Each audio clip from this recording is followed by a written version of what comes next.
ప్రియమైన స్నేహితులకు నమస్కారం. నేను మీ పద్మావతి. ఈరోజు చందమామ కథల విభాగంలో మనం వినబోతున్న కథ తండ్రికి తగిన కొడుకు. పట్టువదలని విక్రమార్కుడు చెట్టు వద్దకు తిరిగి వెళ్ళి చెట్టుపై నుంచి శవాన్ని దించి భుజాన వేసుకుని ఎప్పటిలాగే మౌనంగా శ్మశానం కేసి నడవసాగాడు. అప్పుడు శవంలోని బేతాళుడు, రాజా, నీ లక్ష్యాన్ని సాధించడానికి అసాధారణమైన దీక్ష పూనావు. కానీ ఎంతో ప్రయాసతో సాధించిన లక్ష్యాల వల్ల కూడా సత్ఫలితాలు కలగకపోవచ్చు. అందుకు నిదర్శనంగా నీకు తిరిగి అమరధ్వజుడి కథే చెబుతాను, శ్రమ తెలియకుండా విను అంటూ చెప్పసాగాడు. అమరావతి నగరపు యువరాజు అమరధ్వజుడు ఒకసారి వేటాడుతూ కేకారణ్యం మధ్యకు వెళ్ళి అక్కడ ఒక బెల్లకన్యను చూసి ఆమెను మోహించి ఆమెను పెళ్ళాడగలందలకు ఒక బలశాలి అయిన ఒక బిల్లయోధుణ్ణి ఓడించి ఆమెను తన నగరానికి తెచ్చి పెళ్లి చేసుకున్నాడు. కానీ ఆ బిల్ల యువతి అంతఃపురంలో అడుగుపెట్టిన తరువాత అనేక సమస్యలు బయలుదేరాయి. ఆమెకు రాజభవనం వాతావరణం బొత్తిగా కొత్త.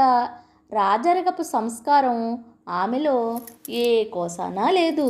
ఈ కొత్త జీవితంలో ఆమెకు ఎందరో ఉండి కూడా ఎవ్వరూ లేనట్టే అయిపోయింది. ఆమె తన పరిచారికలతో మాట్లాడడానికి కూడా జంకేది. తన మందిరం దాటి ఎప్పుడూ బయటకు వచ్చేది కాదు. ఈ ఖైదు లాంటి జీవితంలో ఆమెకు ఆప్తుడు అమరధ్వజుడు ఒక్కడే. అందుచేత ఆమె అహోరాత్రాలు అతన్ని తన చెంతనే ఉంచుకోవడానికి ప్రయత్నించేది.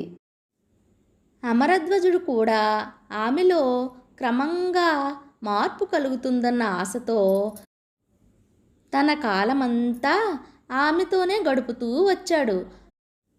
ఆమెను సంస్కారం గలదాన్ని చేయటానికి అతనే స్వయంగా పాటుపడవలసి వచ్చింది. అయితే అతని ప్రయత్నాలు అంతగా ఫలించలేదు. అమరధ్వజుడు ఇలా తన కాలమంతా తన భార్యతోనే గడుపుతూ ఉండడం చేత అతనికి రాజ్యపాలనకు సంబంధించిన విషయాలు కొన్ని తెలియకుండా పోయినాయి. వాటన్నింటినీ మంత్రి స్వయంగా చూస్తూ వచ్చాడు. అయితే పొరుగుదేశపు రాజు అమరావతి పైన యుద్ధానికి సన్నాహాలు చేస్తున్నట్టు అమరధ్వజుడికి తెలియవచ్చింది. వెంటనే అతను అంతఃపురంలో నుంచి బయటకు వచ్చి మంత్రులందరినీ సమావేశపరిచి రానున్న యుద్ధం గురించి చర్చలు సాగించాడు. ఆ సమయంలో బెల్లయువతి అతన్ని వెదుక్కుంటూ అక్కడికి వచ్చి, ఇంతసేపు నన్ను ఒంటరిగా వదిలి ఇక్కడ ఏం చేస్తున్నావు? పోదాం పదా అంటూ అతని చెయ్యి పట్టుకుని లాగింది.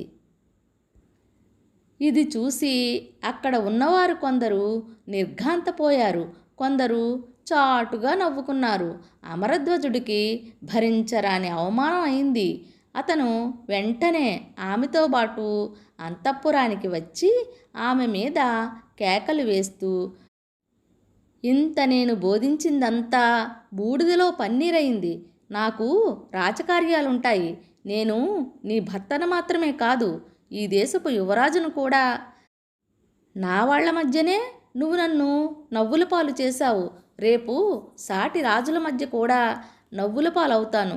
నిన్ను కోరి తెచ్చుకున్నందుకు అనుభవించవలసిందే గాని నిన్ను మార్చడం నాకు సాధ్యం కాదు అన్నాడు. అతను ఏమంటున్నాడో కూడా ఆమెకు సరిగ్గా అర్థం కాలేదు. తాను చేసిన తప్పేమిటో ఆమెకు తెలియలేదు. అతనికి కోపం రావడం చూసి ఆమె అతనికేసి పిచ్చిగా చూస్తూ ఉండిపోయింది. అది మొదలు అమరధ్వజుడు రాత్రివేళ తప్ప తన భార్యకు కనిపించడం మానేశాడు. నిజానికి అతనికి రాజకార్యాల ఒత్తిడి కూడా జాస్తిగానే ఉన్నది. త్వరలోనే యుద్ధం జరిగింది. యుద్ధంలో శత్రువులను అమరధ్వజుడు చిత్తుగా ఓడించాడు. తన భర్త కనిపించడం తగ్గాక బిళ్ళ యువతకి జీవితం పూర్తిగా ఖైదులాగా అయిపోయింది. ఆమెకు తన పరిసరాల మీద మరింత అసహ్యం పుట్టింది. ఆమెలో కలిగిన ఈ మార్పు చూసి అమరధ్వజుడికి చాలా బాధ కలిగింది. కొత్త జీవితానికి ఆమె అలవాటు పడకపోగా రాను రాను దానికి ఏమాత్రం అంటకుండా పోతున్నదామె. ఆమెను బిల్లుల మధ్య నుంచి తెచ్చినందుకు అతను ఎంతో పశ్చాత్తాపపడ్డాడు. ఆమె మీద జాలిపడ్డాడు. ఆమెను బిల్లుల వద్దకు తిరిగి పంపేద్దామన్నా ఆమె ఇప్పుడు గర్భవతి. అమరావతిలో ఏటా దసరా వేడుకలు, జాతర జరిగేవి. జాతరలో రకరకాల బల ప్రదర్శనలు జరిగేవి. ఇలాంటి బల ప్రదర్శనల్లో పోటీలు కూడా ఉండేవి. వీటిలోకెల్లా అద్భుత ప్రదర్శన ఏందంటే అమరధ్వజుడు అతి ప్రాచీనమైన రాతిగదతో ఏనుగుతో యుద్ధం చేసి దాన్ని చంపేవాడు. ఆ రాతిగద చాలా బరువైనది. దాన్ని పైకి ఎత్తడం కూడా అమరధ్వజుడికి తప్ప మరెవ్వరికీ సాధ్యం అయ్యేది కాదు. ఈసారి ఉత్సవాలకు అమరధ్వజుడు తన వెంట తన బిల్ల భార్యను కూడా తీసుకువెళ్ళాడు. ఉత్సవం చూడడానికి జనం లక్షల సంఖ్యలో వచ్చారు. ఆ జనాన్ని చూసి బిల్ల యువతి ఆశ్చర్యపడి, మేం కూడా జాతరలు జరుపుకుంటాం కానీ ఇంతమంది రారు అన్నది. వాళ్ళంతా నా బల ప్రదర్శన చూడడానికి వచ్చిన వాళ్ళు. అటువంటి ప్రదర్శన నువ్వు ఎన్నడూ చూసి ఉండవు. కొద్దిసేపట్లో చూస్తావు అన్నాడు అమరధ్వజుడు.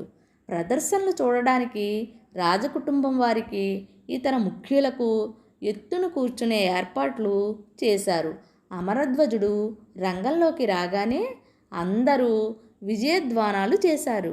అతను రాతిగదను అవలీలగా ఎత్తాడు. మదపుటేనుగును అతని ముందుకు తెచ్చారు. ఏనుగుకు అమరధ్వజుడికి భయంకరమైన పోరాటం జరిగింది. ఏనుగు దిక్కులు పగిలేటట్టు ఘేంకరిస్తూ అతన్ని తొండంతో పట్టడానికి ప్రయత్నించింది. కానీ త్వరలోనే అతను ఏనుగును చంపేశాడు. అమరధ్వజుడి మీద పుష్పవర్షం కురిపించారు. అతను తన భార్యకేసి చూసేసరికి ఆమె విరగబడి నవ్వుతున్నది. అతను ఆమె దగ్గరకు వచ్చి, ఎందుకు నవ్వావు అన్నాడు. నువ్వు ఏం గొప్ప పని చేశావని ఈ జనం ఇలా శివమెత్తిపోతున్నారు అని బిల్ల యువతి అతన్ని అడిగింది. ఆ రాతిగదను మానవమాత్రులెవరూ ఎత్తలేరు. నేను దాన్ని ఎత్తడమే కాక దానితో ఏనుగును చంపాను. అది విడ్డూరం కాదా అని అమరధ్వజుడు అడిగాడు. ఆ రాతిగదను ఇంకెవ్వరూ ఎత్తలేరంటావా అని ఆమె అడిగింది. దాన్ని ఎత్తిన వాడికి నా రాజ్యం ఇచ్చేస్తాను అన్నాడు అమరధ్వజుడు. బిల్ల యువతి ఆశ్చర్యపోయి, దాన్ని ఎత్తగలవాళ్ళు మా గూడెంలో చాలామంది ఉన్నారు అన్నది. ఉంటే వెళ్ళి తీసుకురా. ఇప్పుడే మీ గూడానికి వెళ్ళు. రాతిగద ఎత్తగలవాణ్ణి వెంటబెట్టుకుని మరీరా. తీసుకురాలేకపోతే నువ్వు తిరిగి రావలసిన అవసరం లేదు అన్నాడు అమరధ్వజుడు తన బిల్ల భార్యతో. అతను తన భార్యను అప్పటికప్పుడే గూడానికి తిప్పి పంపేశాడు. ఆమె తిరిగి రాలేదు. 15 సంవత్సరాలు గడిచాయి. ఏటా దసరా ఉత్సవాలు, జాతర వేడుకలు జరుగుతూనే ఉన్నాయి. ప్రతి ఏడు అమరధ్వజుడు రాతిగదతో ఏనుగును చంపుతూనే ఉన్నాడు. 16వ ఏడు అతను రాతిగదతో ఏనుగును చంపిన వెంటనే జనంలో నుంచి ఒక బిల్ల యువకుడు, మహారాజా, నేను ఆ రాతిగదను ఎత్తగలనేమో చూడనిస్తారా అన్నాడు. అమరధ్వజుడు ఆ కుర్రవాడికేసి ఒక్క క్షణం చూసి, ఎత్తగలవేమో చూడు, దాన్ని ఎత్తితే నా రాజ్యమే నీకిచ్చేస్తాను అన్నాడు. వెంటనే ఆ బిల్ల యువకుడు ఆ రాతిగదను పైకెత్తి గిరగిరా తిప్పి పైకి ఎగరేశాడు. ఆ కుర్రవాడి బలం చూసి అమరధ్వజుడు కొయ్యబారిపోయాడు. అప్పుడు బిల్లయువతి ముందుకు వచ్చి, చూసారా, మా గూడెంలో మీకన్నా బలవంతులున్నారు అని అమరధ్వజుడితో అన్నది. ఆమె తన భార్యేనని అమరధ్వజుడు పోల్చుకోగలిగాడు.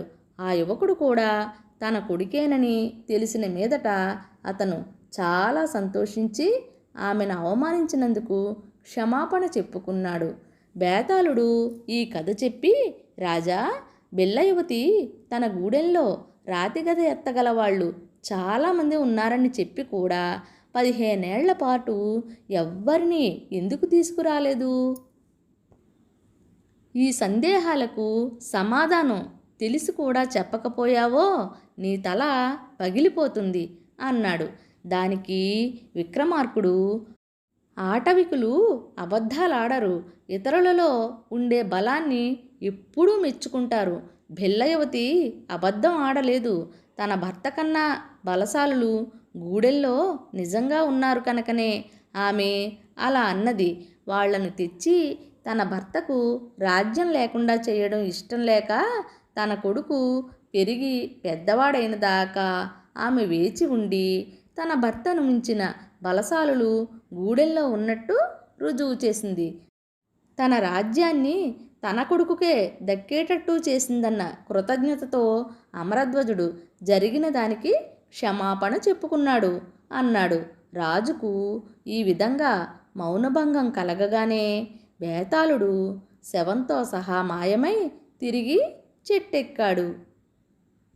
స్నేహితులు, నేను వినిపించిన చందమామ కథ నచ్చితే లైక్ చేయండి, షేర్ చేయండి, సబ్స్క్రైబ్ చేసుకుని నన్ను ఎంకరేజ్ చేస్తారు కదూ.